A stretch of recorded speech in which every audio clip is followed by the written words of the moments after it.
You're watching Loud TV. Yeah, you're watching Loud TV. Hey, you. I'm Jamie. This is Dan. We're from Polaris. You're watching Loud TV. We.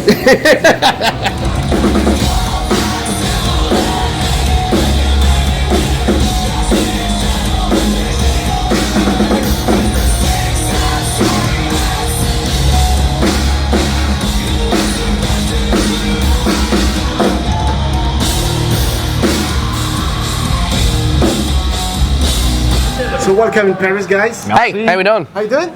Good. Very good. I've heard that the tour is good so far, and I've heard there's a huge production. Not tonight, unfortunately, but I've heard there's some fire and good stuff. Yeah. Yeah. The show Beartooth are putting on is it's like a masterclass in rock and roll and metal, and I think it's a really important show for our scene, for our community. That the showmanship that they're putting on it's like not many bands in this scene are doing what they are doing tonight, and it is fan-fucking-tastic, honestly. They're such a world-class act. Yeah. Like they always have been, but like these days that you watch them, it's like this is consummate professional right here. Like they're every bit of the show is so beautifully planned out. The flow is fantastic. Visually, it's stunning. Like, yeah, tonight's a little bit of a reduced production for this venue. Still will be just as incredible. It'll still rock trust your me. world. Yeah, it's awesome. They're just honestly on another level. I love this band. So. It's so inspiring to watch every single night. Yeah. We're like, sitting there with like a notepad, going like, okay, like, take a leaf out of this book, just like making notes of like, I don't know, tweaks that we can make to how we approach things. Not like direct ripping, like we're going to do that. That's not what I'm saying. Like just seeing things and just like, how can we do that in a Polaris way? How can we elevate our show without directly copying anyone? Like that's the last thing we ever want to do. But I feel like as a band in this industry, I feel like you're always looking over everyone's shoulder at what every other band is doing. I'm like, okay, so what's possible? Exactly, yeah. What's possible? What's realistic? What's new? What's fresh? What is working? What isn't working? Like, yeah. And whatever they're doing is definitely working. Oh yeah, so, yeah. It's given us a lot of ideas, and it's been a long time since we've been on this kind of tour, where we haven't done a support tour really in a very long time. Since before COVID. Yeah. I think the last. Actually, last year we were here. That was incorrect. Yeah. But that was such a short run. It didn't really feel that was similar. A proper full-on tour. But that was the first time we had actually genuinely supported since before COVID. But this one around again. Quick. Yeah. That was was it seven shows? Something like that. Yeah. It was With While She Sleeps. So it was the UK, the Ali Pally, and then it was like 5 mainland German shows, and we played here.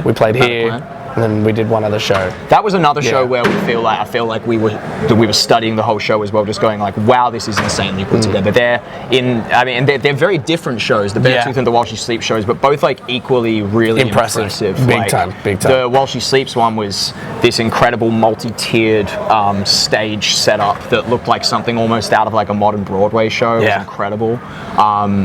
It was just visually really different. It had this real kind of like very I don't know how to explain it, like very industrial, kind of grungy, punk, kind of like, I don't know what to call it, but it was just really, really well realized vision that I really liked on the visual side of things. But yeah, it's aside from that, it's been a really long time since we've had the opportunity to tour with a band where we're sitting there just kind of going like, oh wow, this is what's possible. What are the next steps? Like that. The last one before that was probably like the Architects tour we did many years ago here. So. Yeah. So was the guy who make barbecue every night with the fire. Yeah, that was me. Yeah, we did it last night. Yeah. But it was just like something dumb that we just but these days everyone's trying to create different content instead of just the same old live performance every night and recaps and stuff. And I just joked, I'm like let's roast some marshmallows on Beartooth, especially with Caleb doing this flamethrower gun. I'm like, let's just get him to I'll cook a marshmallow on it, and it turned out really good last night. How did it taste? It was really good. I probably could have cooked it longer, but then it might have dripped all over you. Well, the thing is that if it catches on fire, if they see fire like not on it, they're gonna fire extinguish. And if they do that, a fire extinguisher is an instant showstopper. So I had to cook it enough for it to not be on fire when I take it off. Otherwise, I didn't even know that part. I would have stopped Beartooth show, and I would be the bad man, and I don't want that. I don't want to be that guy on this tour. But yeah, we did that yesterday. It was a lot of fun. I think the video's already up, which I'm sure you've seen. Yeah. It turned out very well. You know that I saw in this venue, Parkway Drive and Confession. Oh, Confession. And Confession. Hell yeah. I love this band, you know. Michael Crafter and the Confessions. Hell yeah. How long ago was that? It was probably well over 12 years ago. Yeah, well over a decade for sure. Yeah. Shout outs Crafter. Yeah. No, and shout outs Parkway, obviously. Yeah. That's the Kings. The absolute legends. Yeah.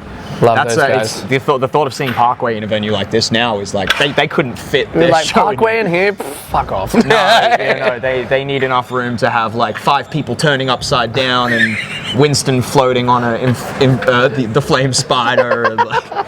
So Australia, the country of metalcore, right? Apparently so. I started calling it Metalcore Island a while ago. Yeah, and I think that's all the way down. You know, we're just down there doing our thing. Yeah, metalcore is king where we come from. Yeah, so we're just blessed. We're just blessed to be part of like a really great scene where there are really awesome bands. I don't know why it is that there seems to breed just some really exciting bands, but and I think you can definitely thank like Parkway and Amity Affliction and like the Prom Queen and bands like that who kind of paved the way in the early days, and then nowadays put Australia on the map, really. Yeah. And nowadays you look at particularly what Parkway's doing, just constantly makes everyone want to push themselves and elevate themselves. You've got really innovative bands like North Lane. You've got also some really great bands from a little bit outside of the core scene, but who are super influential, bands like Carnival and stuff like that. Yeah. And I think, and then there's so many of our friends, like, you know, you got Ocean Grove, Alpha Wolf, Void of Vision, like Thornhill. I want to try and start naming all these bands. Don't want to leave anyone out. Yeah, it gets out of hand, but. Yeah, we're definitely blessed to be from like a good community where I think the best thing is that everyone's so supportive of each other as well. Big time. Some people have said to me recently, they're like, oh, it seems like everyone in the Australian scene knows each other. And it's like, yeah, no, they do. Like once you've toured Australia for a few years on like a national level and played a few festivals, you've kind of had the opportunity to meet almost all the great bands in the country, which is just, that's wonderful. Everyone's so close-knit and supportive. At the moment there is a Swedish tour. In Flames, Arch Enemy, and Soilwork. So maybe you could do a Aussie tour, you know, with only I would like to do that. I would like to do that. Bring over a full only Australian package. I think we're in a position where we can do that, you know. Yeah. Plus, funnily enough, you're not the first person that's actually said that. Like, so a lot of fans that come out to us shows kind of suggest, oh, you should just bring out all Australian lineup, like and bring Confession because it's been. Yeah, we'll have to have a chat with. I have a very strong feeling that's probably not on the cards anymore. But hey, he's still got it. You see him on the 20th anniversary. He's still got it. Nah, Get out with him up there every night. I remember one time I was thinking it'd be amazing if we could even get like an all Sydney package to tour somewhere, like a Sydney versus the world tour. Like Sydney style tour. That'd be Bob would like that. So, you know, in a career, the third album is very important. It was the case for you 1 year ago, right? And if we think about metalcore bands, you know, their third album, we can take The End of Arctic from Killswitch Engage. Oh man. Or Deep Blue from Parkway Drive. Yeah. So do you have the impression that this third album is really something specific in your career? I mean, I guess going into it, like it's always seemed that like a third album can be quite pivotal for a band, and you know, as time has gone over the years, like with the albums that you've mentioned, like the track record kind of shows for that. But when we, I guess going into this record, we didn't really think of it from that point of view, but yeah, I don't think we were thinking like our third album, like this has to be. I think that like that mindset was probably there on the second album, like we're trying to follow up the debut. But we were still, like always, like, you know, we put a lot of pressure on ourselves to make it as special as possible and to kind of keep up, I guess, a streak of albums that we were really happy with. I mean, I have kind of like noticed over the years that I feel like there's kind of like a 3-album rule, that if you can get 3 consecutive really strong records, that can that really forms an amazing foundation for a career. And so I think, although I wasn't really thinking of it necessarily in those terms at the time, afterwards I was really grateful to look back and go, wow, okay, we've had 3 records that we're really proud of, 3 records that our fans like. Obviously people have different favorites among those records. Some people might prefer the first or second or third, and that doesn't really bother me which one they like better. But the fact is, I know that we know that all the records are strong, and all over our fan base just seems to be growing with each record, and they seem really enthusiastic growing with about us, it. Yeah. And I think it's in some ways it's given us a little bit of a, you know, we've gone through so many periods of doubting ourselves, you know, and I think there's a little bit of a confidence boost, just like a reassurance in going after this album, for sure. Just going, okay, like we know what we're doing now. We know it wasn't a fluke. We've done 3 in a row, and it gives us a really great ground to just keep working forward from, kind of with a little bit less fear, I guess, which is cool. Because in the early days, you're so worried about losing traction, you know. Well, I mean, writing an album in general is scary, especially when it's your first album. Like, making that leap from EPs or demos or singles, whatever it is that your band is doing, and like going into writing an album, and you know, that's a lot of songs. It's a big venture, and it's very, I don't know, there's a lot of worries and stresses that come with it. But like, say that again. I don't know where I was going with that. My bad. I like to think we're gaining, like with each record, we hopefully gain a little bit more trust in ourselves. Yeah. And I think after, you know, I've always found that really hard to trust the process, as you know, like. But now I think we've realized that what we love will connect with other people. Yeah. And we know what our standard is, and we won't accept anything less than what we feel really proud of. So I think there's a confidence there that if we give it everything, but hopefully don't burn ourselves in the process, because we've really struggled through making some of the records in the past, and I think now we're just trying to figure out how to make records and be happy at the same time. Yeah. You know, because it's we've been in this for a long time now. We've been in this for like what, 12 years? Yeah, like, this is 12 years this fast. year. Yeah. And it's like at this point, you know, it's gone very fast. all the pieces are there for us to have a really great time doing this, and we want to make sure we're actually enjoying what we're doing. Yeah. Fatalism. Yeah. Fatalism is also a French word. Fatalism. I think each song is specific. You know, there is a specific mood in each song, which is a highlight for me. Thank you. And there are a lot of keys, a lot of guitar effects. You know, we don't have the impression to listen again and again the same song. You know. That's good. Which is good. Thank you. How did you work maybe on the post-production, or to put keys, or to put new stuff, new effects, etc.? I would say like a lot of the newer sounds can probably mostly be credited to Rick, because Rick's, I think, Rick's our guitarist, and he is one of the main writers in the band, contributes a lot of the guitar ideas and a lot of the production ideas as well. A lot of the production as well. Yeah. Yeah. So it's and that's something that he's just kind of gotten better at with every record, is getting the synth sounds more and more exciting, more and more polished, more dynamic, allowing the synth stuff to have little moments as well, where it's a bit more of a highlight, but without necessarily taking away what the guitars are doing. Because we're still, I think we're always a guitars first band. Like in terms of what we want to prioritize musically, we'll always be guitar driven. Yeah. But now we're kind of we're just learning how to use synth to make things a little bit more exciting, and yeah, Rick's leveled up a lot with that, particularly on this record. That was something we definitely saw. We've always had synth as a part of an identity with our band. Like we had a synth keyboard player in our original lineup, and it may have like not been as important, you know, forefront of an instrument over the years, but I feel like this record we really wanted to try and bring it back in a way that, like, you know, maybe not be like a main instrument, but very much like prominent within our music, within our identity as a band, for sure. Yeah, it's great that it's cool that you pointed that out, because that means that we actually did push it a little further, which is cool. I think we had a few people comment on that, and it was something that we were actually quite conscious of in the process. We wanted the synths to be almost like, not is this a bit too much here? Is this a bit this? But not just something that was just filling up the space under the chords, or not something that was just Yeah, you know, there's so much you can accomplish with that kind of stuff, just to like bolster what the guitar is doing. You know, whether it's reinforcing chords, adding a little bit of air into it, bit of texture to some riffing that's going on, or one of the lead melodies that's happening, like syncing it up with leads. Yeah. I think we it's probably one of the things that we learn the most about with each record. It's like, what can we do synth-wise from here? It just keeps building, because it's like none of us really knew what we were doing with when we started. No, not really. Yeah, and Rick is by far like got the widest knowledge on that. So I'm actually really excited to see what else we do sonically on the new stuff. I mean, we've already got some cool, like in the demos we've been working on recently. There's not trying to get anybody excited. There's nothing coming out ultra soon, so don't nobody get ahead of yourselves. But yeah, in the demos we've been working on recently, again, like there's already some really cool and memorable synth ideas. So as well as obviously crazy guitar ideas. Yeah.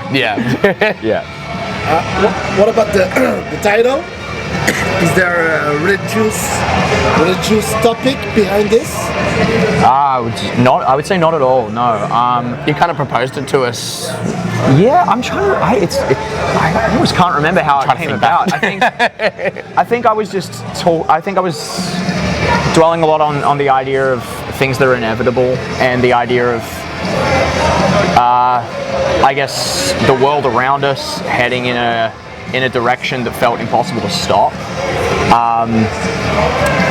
And I guess, like, you know, the concept of fate is not something I really believe in per se, but at the same time I kind of do in a weird little way. Or it's like something I think about a lot, regardless of whether or not it's something that I think truly exists. It's something that you can, like, I think, choose to embrace in some way, and it can, whether or not you're doing it in a way that you think it's actually real. It's like, I kind of would look at it as the same way that I like to think about, you know, the way that the universe can kind of hand you things or give you signs when you need them. And I don't really believe that comes from a higher power. It's just something that, it's like a thought that I feel like if you run with it, it can give you a lot of freedom and like allow you to kind of, I don't know, take advantage of moments and make more interesting choices and pursue things. I don't really know where I'm going with that. It's such a complicated question. Like, that title it's a big one, but I think it definitely kind of, when we landed on it, summed up the record pretty well, and it's one that I'm definitely glad we stuck on that. It's, you know, a year down the track, I look at it and go, yeah, that was the right name of the record. Yeah. You say in a song, tell me why we all still follow, you know, which leads to the artwork, you know. It's for me, it's the kind of the same story, you know. That's a cool connection you made there. I like that. Yeah. Follow, you know, follow the what's the album of Chord. Follow the leader, yeah. And Chill on the Bottom, follow the Reaper. But so yeah, is there an idea of people are following, you know, maybe the Charles Chaplin movie, you know, where all the people in the industry, they transform into ships. Do you know the? I'm not familiar with that one. It's an old, of course. Yeah, movie. Charlie Chaplin. Yeah. But you know, the people are transforming into ships. Yeah. Means, you know, we are all ships and we follow just and blind eyes, you know. Yeah. Is there kind of story like this in the artwork or the? I mean, I think what you've. I wouldn't say it's like a specific thing that I was writing and saying, oh yeah, everyone's becoming sheep, but it's no. But I think in like that line and the artwork. I mean, yeah, they definitely do tie together. I hadn't actually made that connection between that particular line and the artwork, but I always think it's cool when you find. I always think it's cool when you find a lyric that really does that makes you immediately connect to the artwork like that. I mean, in general, yeah, I guess just over the past few years, you've seen a mix of a lot of people blindly following certain things, and some people almost like blindly doing the opposite, like trying to go the opposite way as everyone else just for the sake of it. And I don't think either of those things are the safe route to go.